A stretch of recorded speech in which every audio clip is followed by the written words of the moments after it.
శక్తి. శక్తులు దేవతలు ఇచ్చిన వరం. అవి సృష్టి కోసం, రక్షణ కోసం.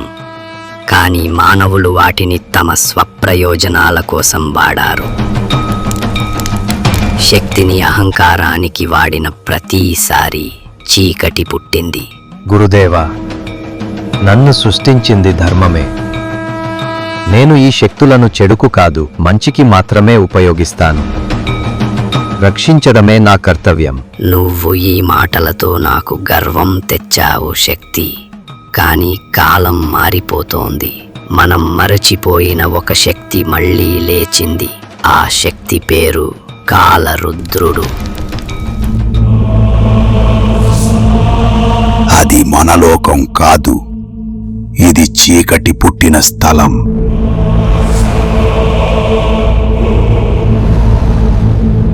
అగ్నికి ఆహుతి అయిన భూమి నుండి మిగిలిన కణాలతో సృష్టించబడిన భయానక రాజ్యం.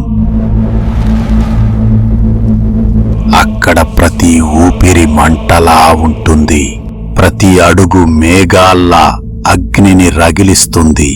అక్కడే నివసిస్తాడు కాలరుద్ర.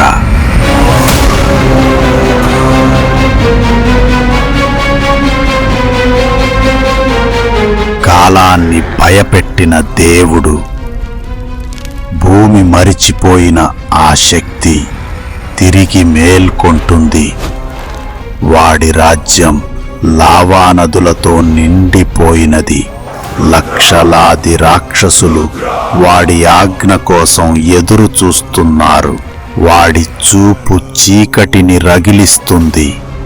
వాడి ఊపిరి జీవాన్ని భస్మం చేస్తుంది. ఇప్పుడు వాడు మళ్ళీ లేచాడు. అగ్ని, రక్తం, భయం, ఇవే ఇప్పుడు ధర్మం. ఇదే కాలరుద్ర రాజ్యం. ఇదే చీకటి యొక్క పునర్జన్మ. ప్రభు కాలరుద్ర, లోకం ఇంకా ప్రకాశంలో ఉంది. ప్రకాశం తాత్కాలికం అసురా. అది భయాన్ని మర్చిపించే మాయ. కానీ మాయ ఎప్పటికీ నిలవదు. భూమి మళ్ళీ శుద్ధి కావాలి. నీవు నా అగ్నికి దూతవు. నాకిది వరం ప్రభు.